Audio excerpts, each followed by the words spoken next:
Pastor, hay algunos temas de la actualidad nuestra o de la actualidad en cada momento de cada quien, pero estamos hablando en el año 2013 ahora mismo, ¿verdad? Un tema es, ¿habla la Biblia de participación en política de los cristianos? ¿Habla la Biblia de que de alguna manera los cristianos o quienes siguen las verdades de la Biblia tienen también que preocuparse por cómo se maneja su pueblo, cómo se manejan todo este tipo de cosas que tienen que ver con la vida cotidiana de la gente? Es fascinante que tú hagas esa pregunta. Y yo creo que parte de la respuesta la encontramos mirando hacia atrás, hacia la historia de la misma iglesia, no precisamente la Biblia. Por ejemplo, cuando uno comienza a hablar del medioevo, uno comienza a ver que se entendía que hombres que se dedicaban al estudio de la Biblia se apartaban de la sociedad, el estilo de vida monástico, los monasterios se formaron, ¿verdad? O sea, se encerraban ahí, se encerraban ahí al margen de todo, no participaban en la sociedad o de la sociedad, ¿verdad? Uno mira hacia atrás y se da cuenta que en ese tiempo de tanta confusión, y me duele decirlo, pero tanta ignorancia social, fue una de las maneras en la cual se preservó la realidad de la palabra de Dios. Sin embargo, fíjate que la vida monástica llega a un fin, es el entendimiento, es cuando ya no hay esta necesidad de proteger el libro, porque ya inclusive hay impresas, ya el libro corre libremente. Y el entendimiento ahora es que lo que enseña este libro es que nosotros tenemos un deber de integrarnos a la sociedad. En el libro de Tesalonicenses, Pablo echa un boche, el que no trabaje, que no coma, porque la iglesia se había recogido, como Cristo venía, vamos a recogernos y esperar y no tenemos que ser parte de la sociedad. Y el mandato justamente, no, ustedes están metidos en esa sociedad para hacer una influencia en esa sociedad. Y déjame decirte con propiedad, años atrás, aquí mismo en República Dominicana, pastores disuadían a sus miembros de hacer algunas cosas. Yo me acuerdo, nunca voy a olvidar, un gran amigo cuando éramos jovencitos que me vino con el corazón roto porque su sueño había sido estudiar Derecho. Y cuando se graduó de bachiller fue a donde su pastor y su pastor le dijo no, que él no podía estudiar Derecho porque todos los abogados eran mentirosos. Entonces, como todos los abogados son mentirosos, tú no puedes meterte en ese campo porque no te va a ir bien y tú no vas a hablar mentira, ¿verdad? O sea, y yo creo que lo que pasó fue que la iglesia, la verdad del evangelio, abandonó muchos campos. Abandonamos el derecho y abandonamos la política y abandonamos el arte.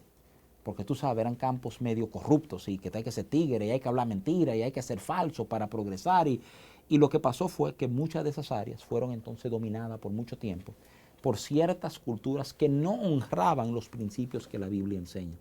La Biblia nos llama, Eury, a honrar nuestras autoridades. Le habla al cristiano de que debe ser buen ciudadano. Óyeme, a muchos no les va a gustar esto. Nos llama a pagar nuestros impuestos. Y cuando tú comienzas a ver esto, tú comienzas a entender que la Biblia te llama a ser un ser funcional en tu sociedad. Y yo creo que sea en el mundo de los negocios, sea en el derecho, sea en la educación, sea en la política, lo que necesitamos son hombres y mujeres que estén dispuestos a vivir desde estos principios, ocupando esos foros para hacer mayor influencia en nuestra sociedad. Yo entiendo que ese es el llamado que la Biblia nos hace a nosotros de manera específica. Otro elemento de la Biblia que se evalúa, digamos, queriéndole poner como si fuese una falla. La vida de Jesús, vista por 4 opciones diferentes, los 4 evangelios sinópticos.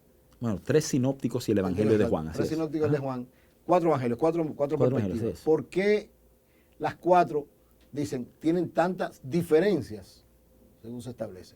Tiene un centro fundamental, eso es verdad. Pero ¿por qué cada quien la ve de manera diferente? Tú sabes que el hecho, y es interesantísimo, porque esto es un argumento que muchos han presentado a lo largo de la existencia de la Biblia, ¿por qué 4 narrativas? Y a mí me encanta la explicación que dio muchos años atrás un abogado de mucho peso en los Estados Unidos, que afirmaba que si las 4 versiones hubiesen sido absolutamente idénticas, ahí entonces pudiéramos comenzar a dudar de la veracidad de lo que nos dice. La realidad del caso es que en los puntos céntricos, los evangelios, principalmente los primeros 3, Mateo, Marcos y Lucas, déjame explicarte por qué. Los sinópticos, hablando, quiere decir una misma vista, una misma mirada. Estaban ahí. No solo porque estaban ahí, sino porque se escriben más o menos en la misma ventana del tiempo. Juan se escribe mucho después. Cuando Juan viene a escribirse, ya los otros evangelios están circulando dentro de las iglesias. Y Juan escribe casi con la intención de rellenar algunas cosas que esos evangelios no le hicieron un énfasis por X o Y. Entonces tú encuentras gran concordancia entre lo de Juan, pero también tú encuentras unos énfasis en Juan que los otros no tienen, ¿verdad? O sea, sin embargo, el asunto es que cuando varios testigos ven un mismo incidente no lo narran igual.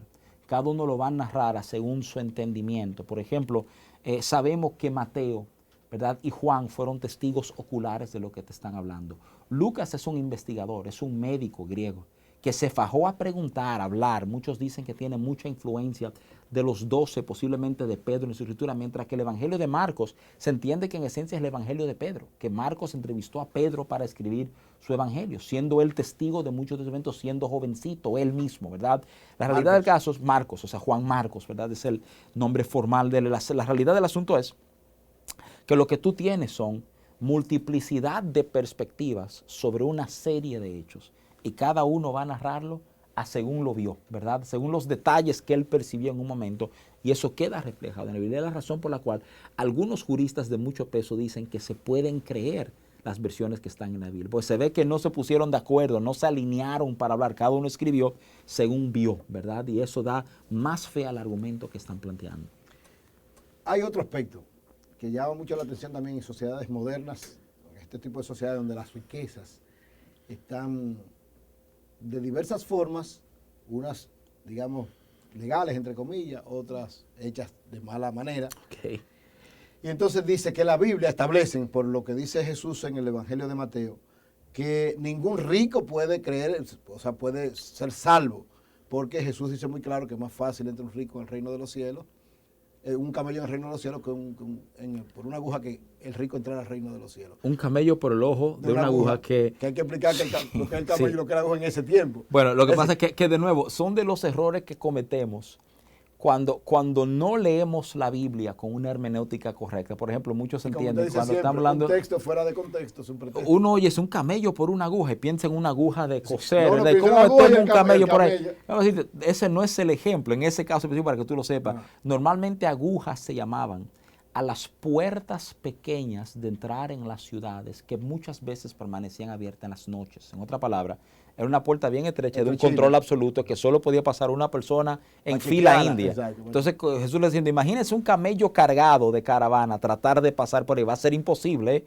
Más fácil es que pase ese camello por esa puerta que un rico llega a los cielos, y hemos entendido que lo que estamos diciendo es que los ricos no entrarán al cielo. Óyeme, el contexto de eso es fenomenal. Podemos decirte algo, en la sociedad judía se entendía que si un hombre era rico era porque ese hombre tenía el favor de Dios sobre su vida. O sea, en otra palabra, si tú me estás diciendo que él no puede entrar y él es un rico, ¿qué tú me estás dejando a mí? O sea, ese es el impacto que crea esa palabra. O sea, si el que tiene el favor de Dios, tú dices que él no va a entrar. O sea, yo quiero decirte algo, Jesús no tenía problema con el dinero. La Biblia no enseña que Jesús tenía problema con el dinero. Jesús tenía problema con el amor que los hombres le tenían al dinero. La Biblia enseña a Jesús a encontrarse con ricos, se encuentra con un Zaqueo que promete devolver 4 veces lo que él robó, un tipo adinerado, ¿eh? Y Jesús le ministra, toca su corazón y hay un cambio en el hombre. De repente su dinero sirve para bendecir la vida de muchas personas. O sea, lamentablemente, eso es uno de los estereotipos falsos que tenemos, que de alguna manera Dios está ofendido con los ricos, Dios tiene problemas con el dinero, ¿verdad? O sea, Jesús lo que categóricamente, la palabra de Dios lo que categóricamente nos afirma es que el amor al dinero es el raíz de todo mal. ¿Tú me entiendes? O sea, porque el dinero termina siendo un ídolo en la vida de personas. Pero el problema no es con los ricos per se. De hecho, un rico, José de Arimatea, que le presta su tumba a Jesús, o sea, vemos que él tenía influencia entre personas muy bien establecidas, muy adineradas en su época. Entonces, el problema no es con los ricos, es con el corazón del rico, que justamente encuentra su refugio y su centro, su identidad en el dinero. Y sobre eso Jesús sí habla con claridad. Perfecto.